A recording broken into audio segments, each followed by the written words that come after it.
凭借火力军的一己之力，难以让乌俄实现真正的停火。所以今天火力军来兑现承诺了，话不多说，直接动手了。北约下场实锤，北约预警机首次飞入乌克兰领空，紧接着俄实地遭遇致命打击，乌军火箭炮离地，库尔斯克俄指挥系统被团灭，普京梭哈16万俄军压境乌东，决战打响。俄98空降师精锐丧尽，乌军1年投入5000俄兵。乌夜袭克里米亚，黑海爆炸不断。阿塞拜疆、亚美尼亚向俄索要领土，普京急调4.5万精兵回防高加索，以军重兵集结戈兰高地，朱拉尼认怂撤军。精彩资讯马上开始。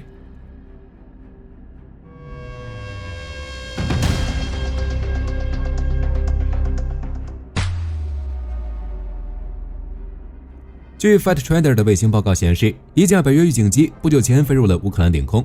披露的轨迹显示，该飞机从德国起飞，途经波兰和乌克兰，最后飞往土耳其。这是俄乌战争3年多来首次有北约预警机进入乌克兰领空。这会不会是北约的一种试探呢？因为紧接着乌克兰空袭就创纪录地袭击了俄罗斯实地，且大规模地攻击了克里米亚。预警机在空战中的作用有多大，大家都清楚。之前乌军利用瑞典援助的萨博预警机就重击了俄军目标，而这次空袭虽暂不清楚有没有北约预警机参与，但综合战争研究所和开源情报的报道，乌军无人机群打向了俄本土，如图拉地区的什切基诺军用化工厂。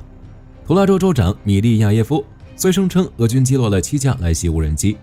但乌克兰反虚假中心主任科瓦连科报告称，至少有4架无人机击中目标并引发火灾后暂停运营。流出的画面也显示，该厂周围已经喷出了耀眼的火球，同时伴有剧烈的爆炸声。值得注意的是，什切基诺化工厂的产值几乎占了该地区 GDP 的 44%， 是俄军赖以为重的关键战略资源。同时，有至少14架无人机袭向了斯摩棱斯克州。奥斯特新闻报道称，当地俄军的第720飞行支持设备维修厂被击中，具体损失有待进一步披露。除此之外，俄罗斯的布良斯克、沃罗涅日和利佩茨克等地也都遭遇了空袭，范围超过了10大地区。不久后应该陆续就有详细的战报出来了。俄国防部则发表声明称，一共击落了308架无人机和2枚远程的海王星导弹，只是没有就遇袭起火的情况做进一步解释。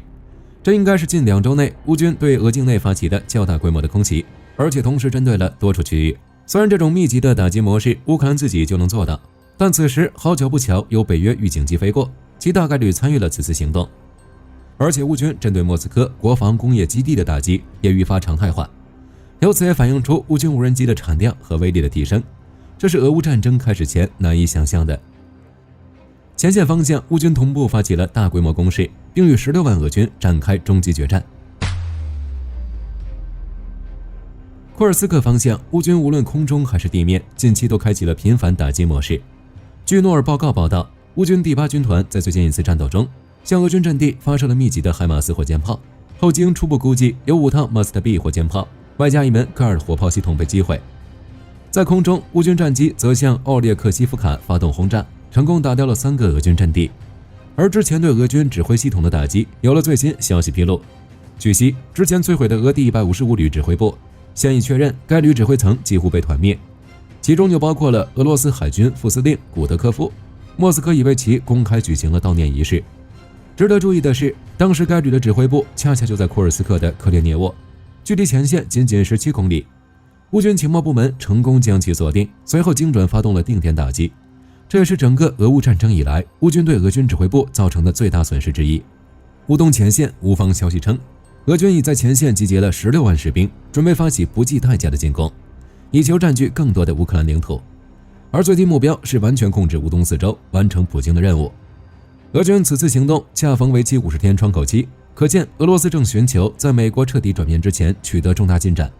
相当于这50天是特朗普发放的免责通行证。俄罗斯能不能取得进展，就看俄罗斯自己的实力了。火力军相信，以乌克兰当前实力和不断到来的援助，预计俄罗斯将付出超大代价取得微小进展。当前具体战况，哈尔科夫方向，乌军在沃夫昌斯克方向展开反击，打击的俄128摩托化步兵旅不断后退。俄军第45特种旅则继续在米洛维展开地面攻势，但目前已被赶来的乌军阻止，双方正围绕小镇展开激战。不过有消息说，俄军第45特种部队旅悄悄避开了前线，绕道向恩巴尔涅发起偷袭。目前该消息尚未得到证实，但乌军不能掉以轻心，尤其是现在这种关键时刻，一定要谨慎再谨慎。卢甘斯克战场库皮扬斯克方向，俄军进攻集中在金德拉西夫卡、辛基夫卡以及彼得罗巴普利夫卡，进攻主力是俄第一近卫坦克集团军，但战线这2天并没有太大变化。博洛瓦和莱曼方向也是如此，虽然战斗激烈，甚至出现了单次战斗损失数十人的惨状，但战线没有丝毫变动。顿涅茨克战场是俄军进攻的主要目标，如西维尔斯克方向，俄军集结第6、第187摩托化步兵旅，向东北部的谢列布良卡和赫里霍里夫卡发起集团冲锋，同时安排第123摩托化步枪旅去突破乌军在东南部维姆卡村的防线。值得一提的是，乌克兰观察员马绍维茨驳斥了俄军对维克诺卡姆扬斯克占领的宣言，称俄军完全在自嗨，尚未建立起控制权。恰索菲尔方向，俄军第98空降师包括其第215独立侦察营和第1065独立炮兵团袭向了奥里霍沃瓦西里夫卡村。同时，俄罗斯战斗军预备役 BAS-27分队使用无人机对克拉马托尔斯克市发起了远程打击。据该市军事管理局局长亚历山大·洪卡连科表示，俄军发射了6枚制导滑翔炸弹、3架格软2远程打击无人机和2架 KOB-2 侦察和打击无人机，对克拉马托尔斯克造成了严重损坏。不过，该方向作战的乌军指挥官称，受资源限制，该方向俄军如今只能偶尔进行机械化攻击，称俄军在过去1年里于该方向造成了5000俄军人伤亡。同时，该指挥官还表示，虽然俄军指挥部正不断补充俄第98空降师的人员，但这些人员要么是训练不达标的新兵，要么是与俄国防部签订了经济激励合同的人员，导致该师不再是精锐。乌军有信心不让俄军在该方向进一步。托列茨克方向，俄方消息称，俄军正部署一种经过升级、具有更高干扰性质的制导滑翔炸弹，来支持前线俄步兵的推进。如俄军第242摩托化步兵团的无人机部队和第238炮兵旅的炮兵部队正配合俄步兵袭击鲁辛亚尔的乌军阵地。红军村方向，俄军几乎调动了所有部队发起进攻。最新的进攻目标是红军村本身，北部的朝罗丁斯克，东北部的沃洛基米里夫卡方向，东部的辛科诺米赫内、尼古拉耶夫卡和米罗留比夫卡，东南部的利西夫卡以及南部的新乌克兰卡和西南部的斯维洛夫、乌达赫涅、科特林和莫洛德茨克。战斗十分激烈，战况焦灼，几乎都是同一地点的反复争夺。红军村真正的成为了另一处绞肉机，且还是功率全开。但就是在这样的情况下，乌军仍在科特林西部的辛科诺米奇内东南部成功进行了反击，且守住了阵地。仅从战略意图上讲，俄军在东北方向的进攻是试图在克拉斯诺利曼斯卡亚矿抢占地足点，从而威胁乌军的补给线路。甚至为此，俄军派出大量无人机在该地区肆虐，袭击他们所看到的一切，从平民到军事目标。如包括泽连斯基在内的乌克兰官员表示，俄军用制导滑翔炸弹袭击了多布罗皮利亚的一家购物中心，造成4人死亡。更多详细战况，火力军将持续关注。在科斯特扬季尼夫卡方向，乌军反击成功，其柳特突击旅等部攻破了俄军阵地，解放了奥列克桑德罗卡利诺维以及俄军此前占领的克列班比克斯克水库附近的区域，并俘虏了1名俄军军官。南部战场大规模行动还没有开始，打击主要以无人机和导弹袭击为主。如在克里米亚，乌军向这里的俄军发射了近100架无人机，随后各地都传出了不同程度的巨响，黑海上空的交火声更是持续不断。目击者抓拍的视频也显示，克里米亚多处都燃起火光。火力军相信，最终胜利者仍会是乌克兰，因为在乌俄战场之外，火力军还看到这样一个消息：阿塞拜疆和亚美尼亚向俄罗斯索要领土。从军事动向看，莫斯科当下已从乌克兰前线调回2个师、3个旅，驻进达达斯坦、车臣与亚美尼亚军事基地。在前线战事如此吃紧的情况下，俄罗斯突然从前线抽调兵力，火力军想到的只有一种可能，即高加索地区的形势比俄乌前线更紧张。有尚未证实的消息称，阿塞拜疆和亚美尼亚已对北高加索地区提出了领土主权要求。你没有听错，这2国公然向俄罗斯索要领土，这在俄乌战争前是不可想象的。不过，美国驻土耳其大使汤姆·巴拉克已正式确认，俄罗斯已被排除在亚美尼亚和阿塞拜疆谈判进程之外。美国也正式提议管理有争议的32公里长的赞格佐尔运输走廊。详细情况大家可以暂停看截图。正如截图所言，美国已提出将该走廊租赁给一家美国私营物流公司100年，旨在打破目前和平谈判的僵局。亚美尼亚和阿塞拜疆对该提议做出了积极回应，并将美国主导的模式视为一种潜在的妥协方案，因为该方案能够在不侵犯任何一方核心利益的情况下提供必要的保障。至于索要领土一事，若该消息为真，那对试图入命的俄罗斯来说无疑是最严重的挑衅，但也是对其威望最致命的打击。这不，普京就在之前的联邦安全会议上宣布从乌克兰前线抽调 4.5 万人回援高加索地区，以确保俄军在该地区的威慑力。但面对随时都会爆炸的火药桶，全世界都知道，以俄罗斯目前的现状，根本没有能力开辟第二条战线。难道要寄希望于从前线再抽调回 4.5 万炮灰？这点人在高加索地区根本起不到太大的作用。别的不说，仅阿塞拜疆现役军人就 6.8 万人，一级预备役33万，若爆发战争可以投入40万兵力。亚美尼亚现役 5.2 万人，一级预备役24万人，若爆发战争可投入30万兵力。更不用说背后还有土耳其这个北约第二军事大国，单打独斗就能够与俄罗斯掰掰手腕。总之，高加索的俄军别说威慑高加索各国，即便静观其变的车臣也威慑不了。车臣正规军事人员加民兵的数量都有10万人。面对俄罗斯的调兵遣将，目前阿塞拜疆、亚美尼亚与土耳其已成功建立联盟，正紧锣密鼓地筹划联合作战指挥中心。土耳其在阿塞拜疆设立空军基地后，目前正就在格鲁吉亚驻军进行协商，在亚美尼亚驻军的计划也被提上了议程。阿塞拜疆军方公开表示，阿军已经做好了与俄军开战的准备。总统阿里耶夫更是警告俄罗斯，莫斯科不要有任何与阿塞拜疆相关的军事动作。阿塞拜疆不惧怕与俄罗斯直接开战。对此，一些土耳其和阿塞拜疆的军事专家们分析认为，阿塞拜疆有能力打败当下深陷泥潭的俄军。其依据一是高加索地区多山，无论是俄军机械化兵团还是大规模地面部队都无法展开。他们认为双方的战斗必然会以消耗战与拉锯战的方式进行，因此俄军最终会在由以色列和土耳其情报支持下被阿军拖垮。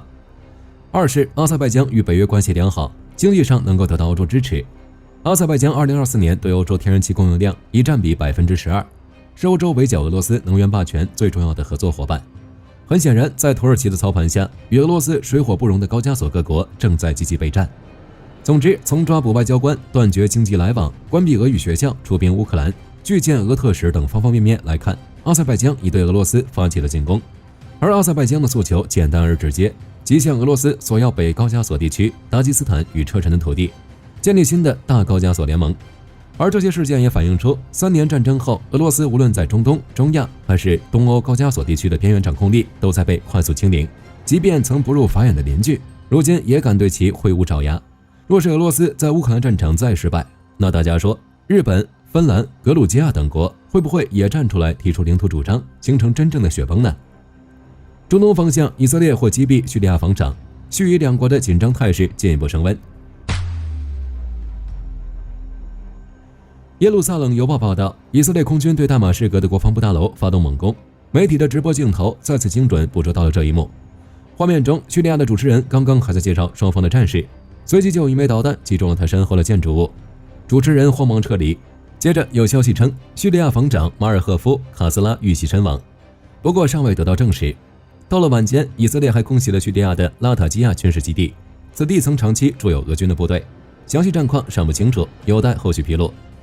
与此同时，以色列总参谋长埃亚勒·扎米尔下令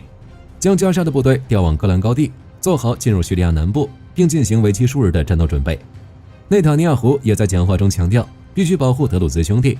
因为那些已加入以色列国籍和居住在以色列境内的大批德鲁兹人，在冲突爆发之初一怒之下冲过边界，加入了对叙利亚政府军战斗。因此，以色列警告叙利亚军队立即撤出该地区，否则将面临沉重的打击。在事态升级后，美国敦促朱拉尼的叙利亚军队从苏维达撤出，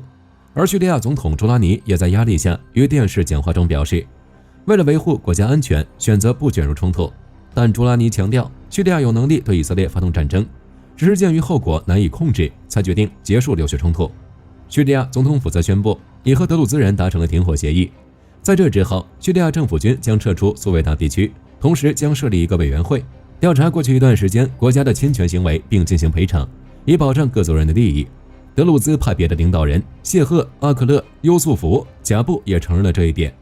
称我们已与叙利亚政府达成了新协议，苏维达所有的军事行动都将结束，德鲁兹人将重新完全的融入叙利亚政府。虽然叙利亚政府军一开始从苏维达撤离，但叙利亚政府的其他势力似乎不同意示弱。况且现在叙利亚内部的军事冲突也没有完全停止，这张所谓的和平协议可能还是难以起到实际的作用。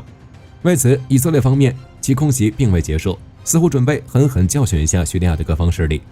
总之，随着冲突的加大，以色列的介入正变得难以避免，地面部队随时可能会攻入叙利亚。很多朋友疑惑德鲁兹人是什么人，为何与以色列人打成一片？德鲁兹人是阿拉伯人一支，但没有自己的国家，和库尔德人差不多，主要生活在以色列、叙利亚、黎巴嫩和约旦等国。居住在以色列境内的德鲁兹人大部分接受了以色列国籍，对以色列忠心耿耿。有大批德鲁兹人在以色列军中服役，还有人成了国会议员。在中东战争期间，德鲁兹人主动要求参战，为以色列立下了赫赫战功。德鲁兹人可以说是以色列最亲密伙伴和兄弟。不过，以色列国内15万的德鲁兹人也一直在向政府施压，请求政府帮助营救和保护居住在戈兰高地以东苏维达省的50万德鲁兹人，这也是以色列为什么参战的原因之一。再说说朱拉尼政府，尽管叙利亚新政府开始了文明进程，但政府军在此次冲突中扮演的角色并不光彩。首先是此次冲突，叙利亚政府原本已经与德鲁兹人签署了协议，以色列也放松了警惕。岂料因德鲁兹人因商队被劫和贝都因人爆发了剧烈冲突。总部位于英国的叙利亚人权组织报告说，冲突中叙利亚安全部队明显偏袒贝都因人，导致德鲁兹人实际死亡人数超过270人，一碗水没端平才导致冲突升级。其次，叙利亚新政府军中有不少部队恶习不改，依然打着沙姆解放组织旗号对德鲁兹人实施暴力活动。对此，以色列当然不干了，也就开始了对叙利亚轰炸。轰炸过后，大家也看到了，仅有土耳其发出了严厉谴责，欧美及其他阿拉伯国家均保持沉默。至于后续会如何发展，火力军会持续关注。据彭博社报道，英德两国将在伦敦签署防御条约，欧洲大国正开始紧密团结。相关消息其实在7月初就有所披露，现在则到了双方正式缔结条约的时刻。再改写一下，两国将会共同面对战争的威胁。英德都是北约成员，本来就有集体防御的义务。这种看似多此一举的条约，其实反映了欧洲对美国并不放心。可以说，欧洲正在打造他们自己的防务体系。实际上，法国和波兰的合作也在加深。更引发注意的是，英德双方的防御条约中还包括联合研发射程超过2000公里的导弹的协议。这样的装备更是独立于美国的武器系统之外。两国也直言，这就是针对莫斯科的战争威胁。与此同时，欧盟主席冯德莱恩也正式宣布，欧盟将在2028到2034年长期预算中为乌克兰设立1000亿欧元基金，这标志着欧盟对乌克兰复苏和一体化进程的巨额资金投入。冯德莱恩指出，乌克兰援助基金已包含500亿欧元，再投入1000亿欧元支持乌克兰复苏和加入欧盟。欧盟的7年预算高达2万亿欧元，其中预留1000亿欧元支持乌克兰，该预算将在2027年底前通过。此外，对于俄罗斯的第18轮制裁，斯洛伐克总理菲佐致信欧盟，强调斯洛伐克绝不会支持放弃俄罗斯天然气，将继续阻止欧盟对俄罗斯实施第18轮制裁方案通过，除非斯洛伐克获得补偿。随着全球变暖，北极这块苦寒之地正在迅速变成一块冰激凌小蛋糕。眼看英美俄加等国纷纷入局，法国也终于坐不住了，正式发布了其首份北极防御战略，提出加强在北极地区的法国军事存在。长期以来，北极地区由于其开发困难，一直是渺无人烟的绝境。但随着北极海冰的融化，新的航运线路和丰富的油气资源，让全世界许多国家十分眼红。而法国也提出了自己的构想，首先是要定期派军舰和飞机去北极地区巡逻打卡，积极参加各种北极论坛。总之，就是要让全世界知道法国在北极有利益、有声音。其次就是拉帮结伙，重点加强与美国、加拿大等北约盟友的关系，实现信息共享，形成抱团取暖之势，共同应对挑战。之后就是升级装备，砸钱研发能在极寒天气下正常使用的武器装备和通信卫星。火力军看来，法国距离北极说远不远，说近不近，忽然对这片冰天雪地如此上心，背后当然不是为了看北极熊，其真实意图是提前布局北极，先把坑位占上。作为老牌强国和联合国安理会常任理事国，绝不会在任何一个关键位置上缺席。好了，本期节目到这里就结束了。大家觉得北约预警机在此轮空袭中有向乌军提供情报支持吗？欢迎在评论区留言讨论。我是火力军，下期再见。